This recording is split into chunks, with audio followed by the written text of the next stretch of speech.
This is Josh with The Verge, and we're taking a look at the Nexus 5, the new flagship Android phone from Google. As with previous Nexus phones, Google says this device will push Android forward and be the best representation of what that mobile OS can do. It comes with the newest version of Android 4.4, better known as KitKat, coupled with by far the most advanced hardware the Nexus lineup has ever seen. The Nexus 5 shares a lot in common with LG's recent flagship G2, though there are notable differences here as well. LG was also Google's partner for last year's Nexus 4, and there are some similarities, though it's a pretty different device. From a hardware perspective, the phone is pretty stacked. It has a 5-inch 1080p display, Snapdragon 800 processor, 2 gigs of RAM, and 16 or 32 gigs of storage. The display, first and foremost, is gorgeous. It's big, bright, accurate, and incredibly crisp, although it does appear ever so slightly washed out compared to an AMOLED display or even the iPhone's Retina screen. A lot of what Google is doing with KitKat is designed for big displays like this, and the Nexus 5 shows it off perfectly.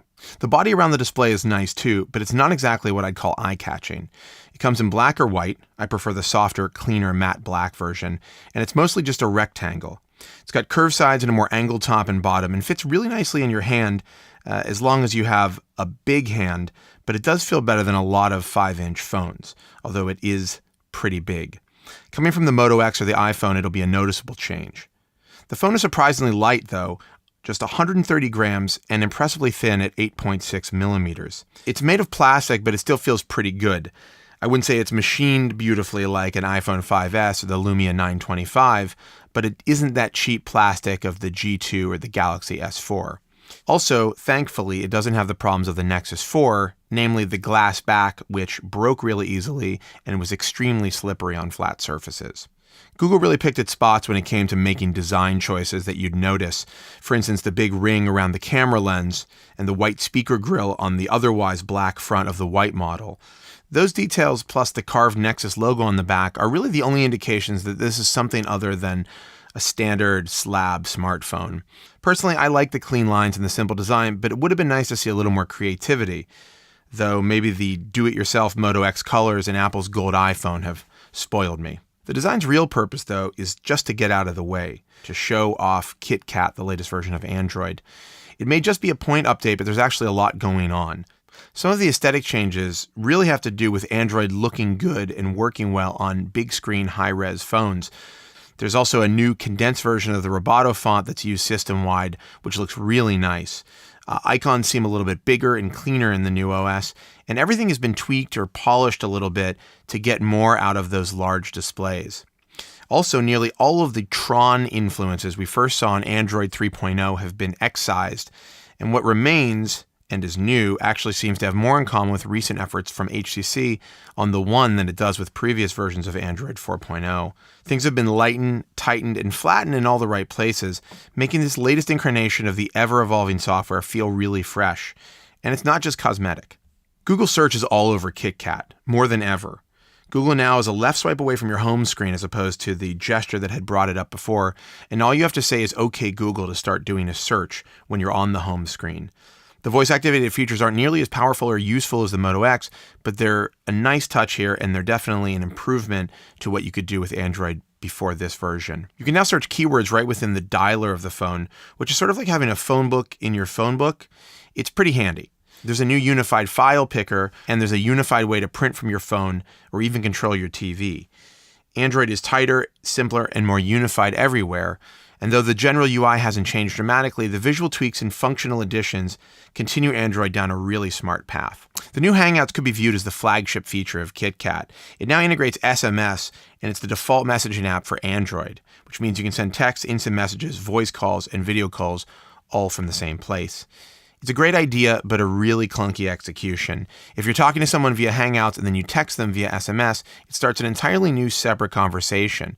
I got stopped up a few times when I was testing the phone just trying to figure out what was going on, where my conversations were happening. Coupled with the fact that Google still doesn't group separate accounts into a single stream, it makes things really puzzling at times. Hangout issues aside, KitKat is a really solid improvement, and the Nexus 5 shows it off well.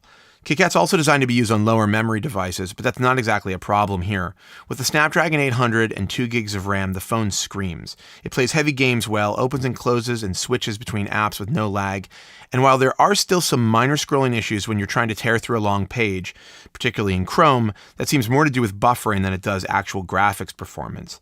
In fact, a big deal has been made out of the Android scrolling problem, but 9 times out of 10, the Nexus 5 feels considerably faster than most devices I've used, and that includes the iPhone 5S. And while Google still can't match Apple's best-in-class touch response times, the difference, in my opinion, is negligible.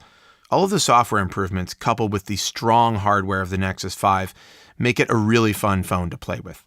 On brass tack stuff, call quality is solid, though the speaker could be a little bit louder. Even cupping my hand around it didn't produce sounds that were loud enough to hear outdoors.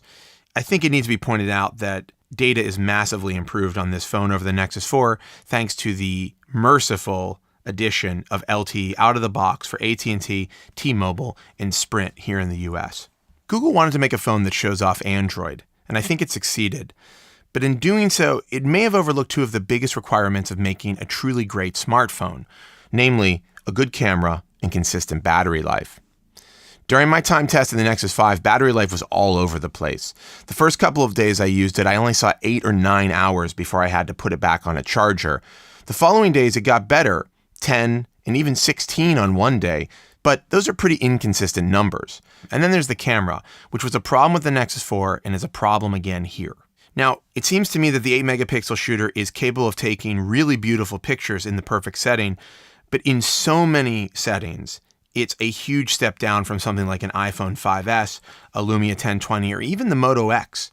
It takes photos and video with too little contrast, too little saturation, and too little color when you can get the camera to focus at all. Low light performance isn't exactly poor, but getting it to snap the picture you want at the moment you want will drive you nuts. The camera app can be absurdly slow to focus and even slow to launch in the first place, which makes the Nexus 5 as a camera an exercise in frustration. It instills basically no confidence, so you'll find yourself just expecting to take a bad photo. Side by side with almost any other flagship phone, its camera doesn't hold up. Google says that software, not hardware, is to blame for the weak performance, but that doesn't change the fact that out of the box, using the camera on this phone almost guarantees poor shots, which is ironic for a device which Google is marketing as a picture-taking, never-miss-a-moment phone. I spoke to reps at Google, and they said that fixes are coming and that the focus time and low-light performance will improve, but there's no word on how soon that'll happen or how good these tweaks will be, and if you buy this thing right now, the camera performance leaves a lot to be desired. If Google is really serious about the Nexus program, it needs to build more than just a great way to hold the latest version of Android in your hand.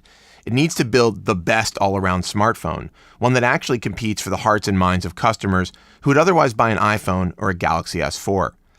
Google has gotten really close with the Nexus 5, and if it can fix some of the problems that I've seen with the phone, particularly the camera, it could be there, but it's not there yet.